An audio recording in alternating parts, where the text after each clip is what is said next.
আপনার কি কি সমস্যা একটা কাগজে লিখে একটি দুরূদ 100 বার পড়ুন, আল্লাহ পাক রব্বুল আলামিন আপনার সকল সমস্যা দূর করবেন। মনে রাখবেন, দুরুদের ভিতরে কিন্তু অনেক ধরনের ফজিলত রয়েছে। দুরুদ পড়লে বিপদ আপদ থেকে আল্লাহ হেফাজত করেন, সমস্যা দূর করেন, অভাব দূর করেন, রোড অ্যাক্সিডেন্ট থেকে আল্লাহ হেফাজত করেন, মনের সকল আশা আল্লাহ পূরণ করেন, দোয়া কবুল করেন। সুতরাং দুরুদের থেকে ফজিলতপূর্ণ আমল কিন্তু আর নাই। আপনি যত বেশি পারেন দুরুদের আমল করবেন। আল্লাহ পাক রব্বুল আলামিন নিজে বলে দিয়েছেন, কোরআন খুলেন 22 নম্বর পারার 5 নম্বর পৃষ্ঠার 4-5 নম্বর লাইন, সূরা আহজাবের 56 নম্বর আয়াতে আল্লাহ বলছেন, ইন্নাল্লাহা ওয়া মালাইকাতাহু ইউসাল্লুনা আলান নবী ইয়া আইয়ুহাল্লাযীনা আমানু সাল্লু আলাইহি ওয়া সাল্লিমু তাসলিমা। আল্লাহ তাআলা ঈমানদারদেরকে ডাক দিয়ে বলছেন, ও ইউ হ্যাভ বিলিভার্স, ঈমানদারগণ তোমরা নবীজির প্রতি দুরূদ পাঠ করো। দুরূদের অনেক ফজিলত রয়েছে। আল্লামা শিবলি নোমানী রাহমাতুল্লাহ আলাইহি তিনি বলেন, তার কিতাবের ভিতরে লিখেছেন যে আমি একবার হজে গিয়েছি, দেখি এক যুবক হজের সব জায়গায় শুধু দুরূদ শরীফ পড়ে, যেখানেই যায় শুধু দুরূদ শরীফ আর দুরূদ শরীফ পড়ে। আল্লামা শিবলি নোমানী রাহমাতুল্লাহ আলাইহি তিনি বলেন, আমি এই যুবককে জিজ্ঞেস করলাম, যুবক তুমি যেখানেই যাও শুধু দুরূদ শরীফ পড়ো কেন?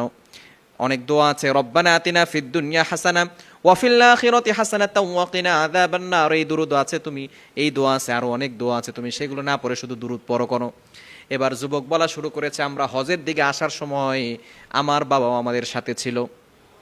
হঠাৎ করে আমার বাবা অসুস্থ হয়ে পড়েছে। আস্তে আস্তে আমার বাবা অসুস্থ হতে গিয়ে তিনি দুনিয়া থেকে বিদায় হয়েছেন। মরুভূমির মাঝখানে আমার আর পাশে আর কেউ ছিল না। হঠাৎ করে দেখি আমার বাবার চেহারাটা আস্তে আস্তে কুকুরের মতো হয়ে যাচ্ছে। আমি ভয় পেয়ে গেলাম। আমি ভয় পেয়ে, মরুভূমির মাঝখানে খাবার নাই, কোনো মানুষ নাই, আমার বাবা মারা গেছে, আমার বাবা চেহারা আকৃতি বিকৃতি ঘটেছে। এখন আমি ভয়ে বেহুশ হয়ে গিয়েছি।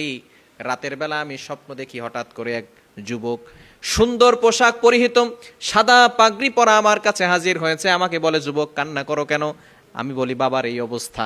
সাথে সাথে তিনি আমার বাবার চেহারার উপরে হাত বুলিয়ে দিয়েছেন, সাথে সাথে বাবার চেহারাটা নূরে নূরান্বিত হয়ে গেছে।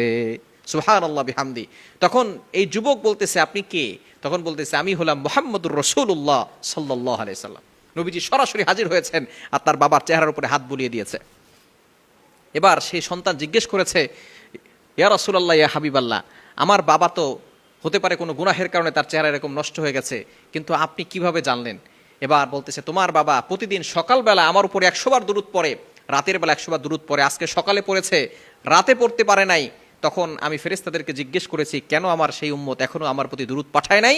তখন ফেরেশতারা বলেছে যে আমার এই উম্মত নাকি মারা গেছে এবং তার চেহারা নাকি বিকৃতি ঘটেছে, সে কঠিন বিপদে পড়েছে। সুতরাং এই বিপদ থেকে উদ্ধার করার জন্য আমি নবী নিজে তার কাছে এসেছি। সুবহানাল্লাহ বিহামদি।